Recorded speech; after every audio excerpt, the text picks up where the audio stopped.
Shalom jemaat Tuhan, kembali bertemu dengan saya Pendeta Prapto dan saya bersyukur sekali kalau saya bisa menyapa Bapak Ibu Saudara semuanya dengan siraman rohani yang tentunya ayat-ayat yang akan saya bagikan kepada Bapak Ibu Saudara semuanya sudah saya renungkan secara pribadi dan saya terberkati dan saya membagikannya kepada Bapak Ibu Saudara semuanya. Langsung saja kita akan membaca di dalam kitab Roma ya, surat Roma 12 ayat yang kedua.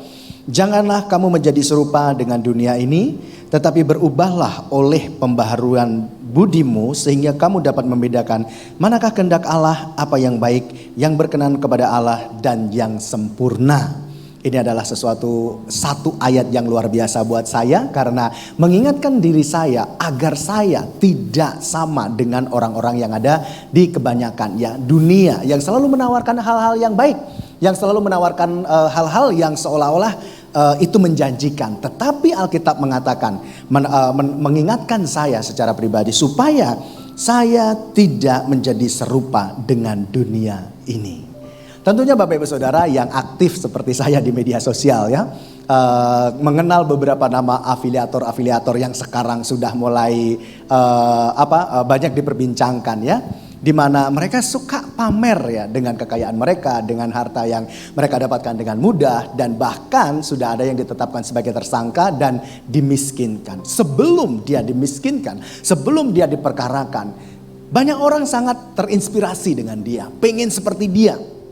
Ketika saya melihat influencer ini, saya sempat kagum gitu ya karena dia membeli rumah dengan harga 30 miliar kayak beli kacang di pinggir jalan, terus kemudian beli rumah di tempat lain lagi dengan nilai 20 miliar, lalu kemudian beli mobil termahal 9 miliar, lalu kemudian jam tangannya saja 7 miliar.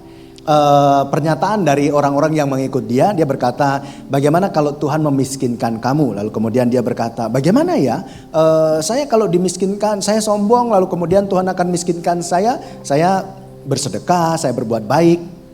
Lalu Tuhan melihat, oh tidak jadi dimiskinkan, tapi semakin dibuat kaya. Lalu ketika saya kaya, saya sombong, lalu kemudian mau dimiskinkan, saya kemudian bersedekah lagi, saya berbuat baik lagi, lalu kemudian Tuhan bingung dengan saya, ini anak mau diapain? Ya. Jadi dia berkata bahwa untuk memiskinkan dia aja Tuhan bingung. Artinya ada kesombongan sendiri yang dia lakukan ya. Mungkin itu dalam tahap bercanda, tetapi Tuhan bukan untuk dibuat bercanda ya. Sehingga apa yang dia ucapkan, kalau Bapak Ibu Saudara melihat di YouTube ya, ada beberapa penggalan-penggalan yang di sana ya, cuplikan-cuplikannya itu masih ada, bahwa sekarang dia benar-benar dimiskinkan. Janganlah kamu serupa dengan dunia ini. Kalau orang dunia bercandain Tuhan seperti itu biasa, buat kita sebagai orang yang di dalam Yesus itu tidak pantas. Janganlah kamu seperti dunia ini, di mana mengejar kekayaan sebagai sesuatu kebahagiaan, sukacita mereka. Tidak, sukacita kita itu ada di dalam Tuhan Yesus Kristus. Sekaya-kayanya orang, belum tentu mereka bisa membeli sukacita itu. Karena sukacita sejati hanya ada di dalam Yesus Kristus. Jadi apapun yang ditawarkan oleh dunia, itu hanya bersifat semu. Banyak orang yang terinspirasi, banyak orang yang pengen seperti orang itu, ternyata ketika diselidiki dan sekarang sudah dibongkar, apa yang dia dapatkan itu adalah dengan cara yang salah. Inilah yang ditawarkan oleh dunia. Engkau bisa kaya, engkau bisa bersenang di atas penderitaan orang lain, tidak masalah. Tetapi bagi Yesus itu sangat bermasalah sekali. Sebab Yesus tidak menginginkan orang Kristen itu mencelakai orang lain. Berdusta saja kita tidak boleh, apalagi bersukacita di atas penderitaan orang lain. Dan sekarang para afiliator itu banyak yang berusaha untuk menjadi miskin, pura-pura miskin ya, tetapi kepolisian sudah bertindak atas mereka semuanya. Jadi di sini saya membagikan kepada kita semuanya, baik saya sebagai seorang pendeta itu juga bisa digoda oleh dunia. Tawaran-tawaran dan sebagainya. Mungkin saya sudah pernah menyampaikan kepada Bapak Ibu Saudara semuanya bahwa ketika saya pertama kali ke gereja ini, saya masih pegangsaan, 1-2 tahun kemudian ada yang menawarkan saya untuk pelayanan bersama dengan orang tersebut. Awalnya saya menolak, terus kemudian ditelepon lagi, suruh berpikir, coba dipikirkan lagi. Saya kasih waktu 2 minggu, kemudian saya bilang tidak bisa, saya tetap pilih pegangsaan. Lalu kemudian istrinya nelpon saya juga. Jadi suami istri ini nelpon saya menawarkan pelayanan kerjasama bareng dan saya tidak mau. Terus kemudian disuruh mikir lagi. Lalu kemudian ditelepon lagi dan dia berkata, oke lah ini sebenarnya nggak etis katanya suami istri ini. Tapi mungkin ini boleh menjadi pertimbangan buat kamu bahwa ketika kamu bergabung dengan pelayanan kami nanti kamu akan dapatkan ini maksudnya fasilitas ya. Dan ketika saya mendengar fasilitas itu sangat fantastis buat saya ya.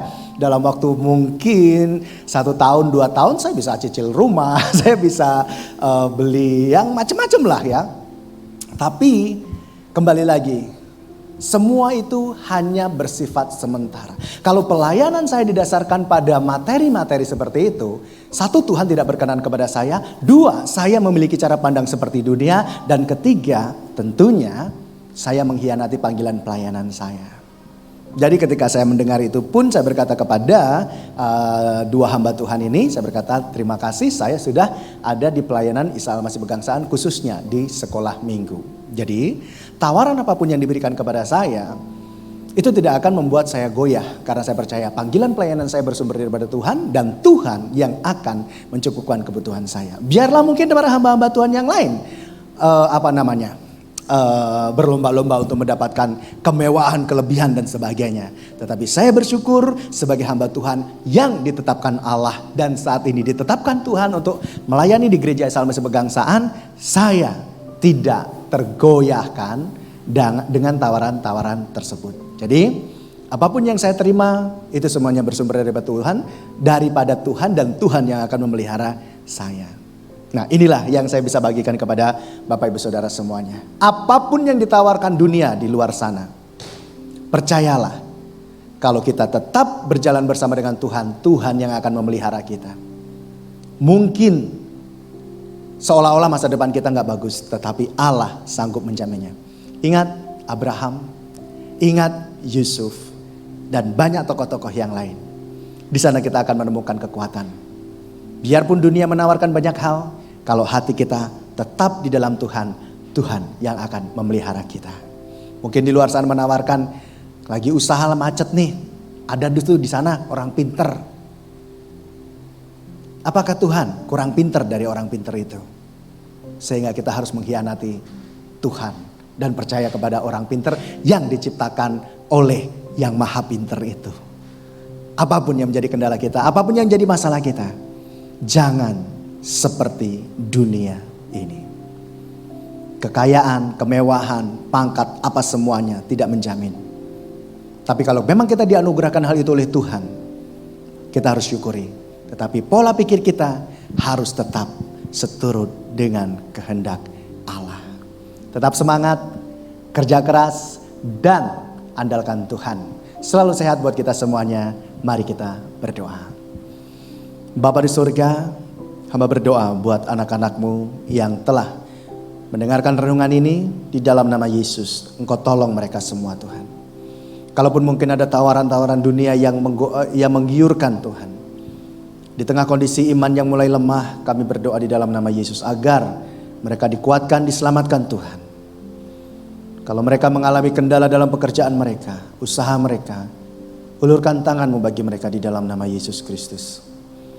Berkati kami, teguhkan iman kami, sehingga pola pikir kami tidak seperti orang-orang dunia ini Tuhan. Tawaran dunia apapun yang diberikan kepada kami oleh kuasa-Mu, kiranya kami menolaknya di dalam nama Yesus, dan kami tetap tinggal dalam Engkau. Terpujilah nama-Mu Bapa, dalam nama Yesus kami berdoa bersyukur untuk renungan ini, haleluya, amin.